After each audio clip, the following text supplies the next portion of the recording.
Bom dia, boa tarde ou boa noite, dependendo de quando você estiver nos ouvindo. Hoje estamos aqui para vivenciar mais um episódio do nosso TCC Cast e hoje eu estou aqui com duas convidadas ilustres. A psicóloga Francimar Dias Girolamo. Olá, é uma alegria fazer parte desse podcast, de levar informação aí para você, telespectador aí na sua casa. E a Letícia Silva, uma pessoa que tem o transtorno alimentar e faz terapia com abordagem na TCC, que é a terapia cognitiva comportamental. Oi, pessoal, me chamo Letícia, eu sou uma pessoa que tem transtorno alimentar, mas estou em tratamento e eu espero contribuir com minhas experiências aqui para todos vocês. Hoje eu chamei elas duas para falar um pouco, compartilhar um pouco da experiência e dos conhecimentos delas sobre os transtornos alimentares, algo que tem sido cada vez mais diagnosticado hoje em dia, principalmente entre os jovens. Bom, para adentrar mais nesse assunto, você pode me dizer o que são os transtornos alimentares, Francimar? Pronto. De acordo com o DSM-5, eles são caracterizados por uma perturbação persistente na alimentação ou no comportamento relacionado à alimentação, que resulta no consumo na absorção alterada de alimentos que compromete significativo comportamento significativo na saúde física e funcionamento psicossocial. Entendi. Você pode dizer quais são os transtornos? Vamos lá, vamos adentrar em algum desses transtornos. Tem o transtorno de ruminação, o transtorno alimentar restritivo evitativo, anorexia nervosa, bulimia nervosa e transtorno de compulsão alimentar. E nós iremos adentrar, de certa forma, esmiuçar algum desses transtornos. Nós iremos começar com a bulimia nervosa, que ele é caracterizado pelo consumo rápido e repetitivo de grandes quantidades de alimentos. E esse transtorno, ele de certa forma, ele tem essa compulsão alimentar, onde a pessoa ela se alimenta de uma maneira exagerada, né, dos alimentos, o mais necessário para nutrir o seu corpo, e acaba que, de certa forma, ela tem um comportamento, depois de ingerir esses alimentos, ela tem um comportamento inadequado de purgar. Ela faz, como ela teve esse excesso de alimento, o que é que ela faz? Ela faz jejum prolongados, ela tem um excesso de exercício físico, ela toma laxantes, ela toma diurético, tudo assim, um comportamento de compensar esse excesso de alimento que ela ingeriu. E também tem anorexia nervosa. Como é a anorexia nervosa? É que ocorre uma restrição na ingestão, ou seja, a pessoa, ela consome alimentos com baixas calorias para que ela não ganhe peso. Só que o prejudicial desse transtorno é porque a pessoa, ela se alimenta com alimentos que não são o suficiente para nutrir o seu corpo.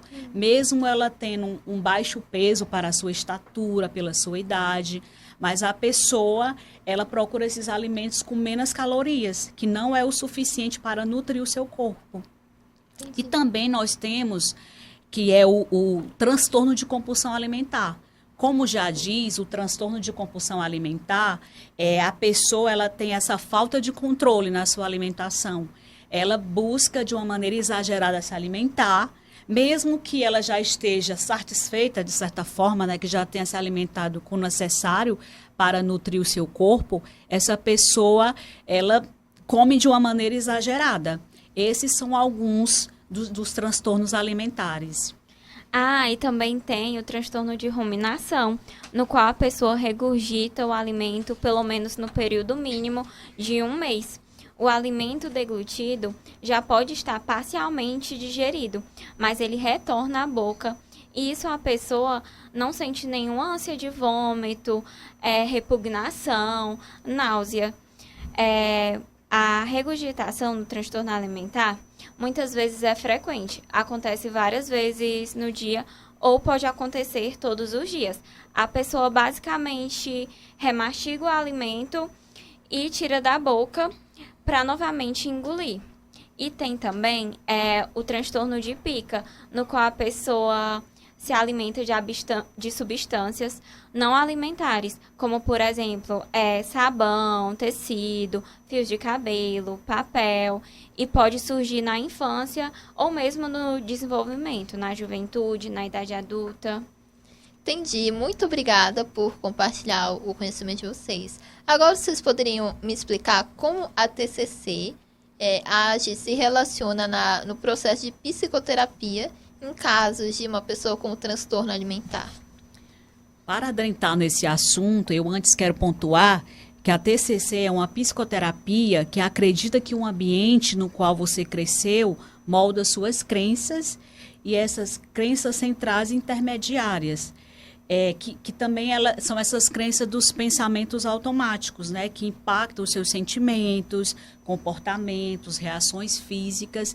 E a TCC ela vai como uma virada de chave para que os pensamentos, o comportamento, ele possam ir sendo trabalhados para que você possa identificar, né, essas ações que vão acontecendo na sua vida. Era isso mesmo que eu pensava. Mas minha psicoterapeuta me ajudou a identificar esses pensamentos disfuncionais.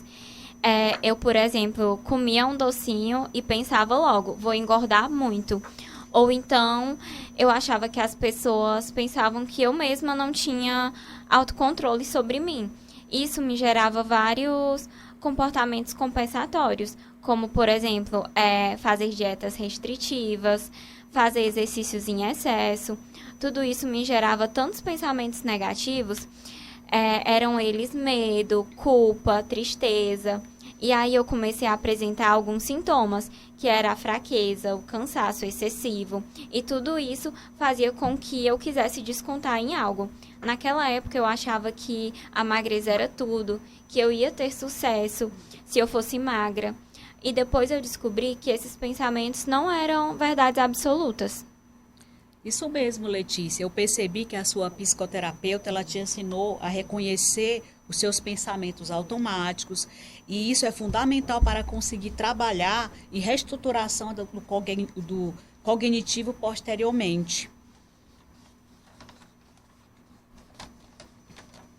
Agora, Letícia, você consegue me dizer como é que você fazia para sustentar esses comportamentos prejudiciais que você relatou? Sim. Era como um efeito dominó.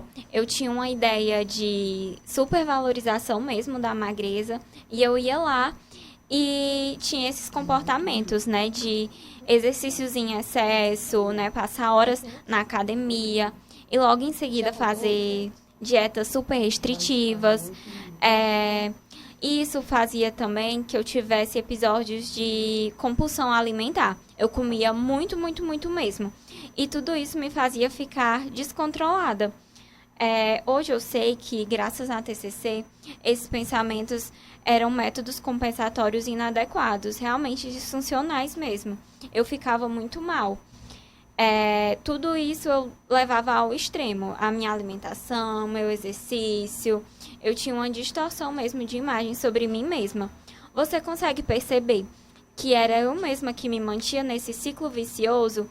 Era eu mesma que me mantinha nesse ciclo de pensamentos catastróficos. Você pode me dizer se a sua psicoterapeuta como ela te motivava a buscar uma mudança?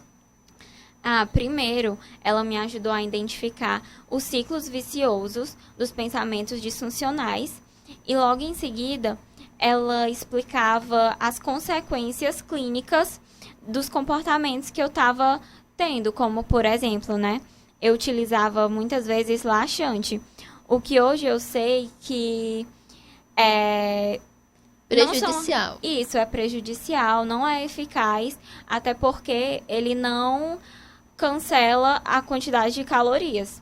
Ou então, a minha psicóloga explicava que ir para a academia muitas vezes podia me gerar complicações físicas.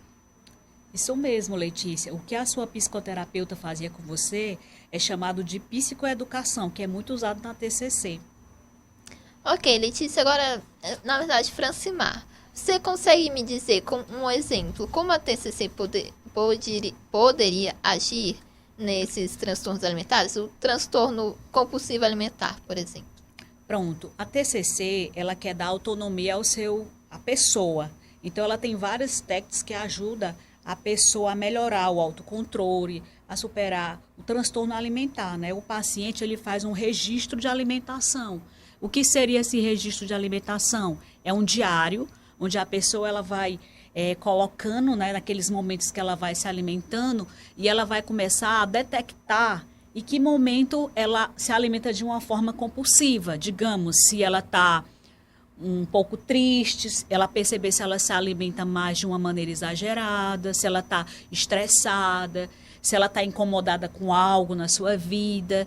E aí é uma maneira da pessoa identificar esses pontos, essas fragilidades nos seus pensamentos, no seu comportamento, e de certa forma a pessoa se percebendo, de certa forma ela vai ter esse olhar sobre si mesma para conseguir detectar esses momentos onde ela tem fragilidade, como ela se alimenta em excesso, né? É mais ou menos dessa forma. No meu caso, além disso, também ocorreu que eu aprendi que os métodos compensatórios não são eficazes e eram maneiras de aliviar o desconforto que eu sentia, né? A tristeza, a ansiedade. E aí minha psicoterapeuta, ela me ensinou técnicas de relaxamento e também a identificar esses comportamentos, o que é mais condizente para a minha realidade. E é isso, obrigada. Muito obrigada pela participação de vocês. Eu agradeço realmente por terem disponibilizado o tempo e conseguido estar aqui hoje para compartilhar isso com a gente. Eu espero que vocês, telespectadores, tenham conseguido entender um pouquinho e talvez se identificar um desses sintomas. Eu espero que eu aconselho você a procurar um acompanhamento terapêutico para averiguar se isso realmente pode ser um indício de algum transtorno alimentar e, se for, buscar algum tipo de ajuda. Até o próximo episódio.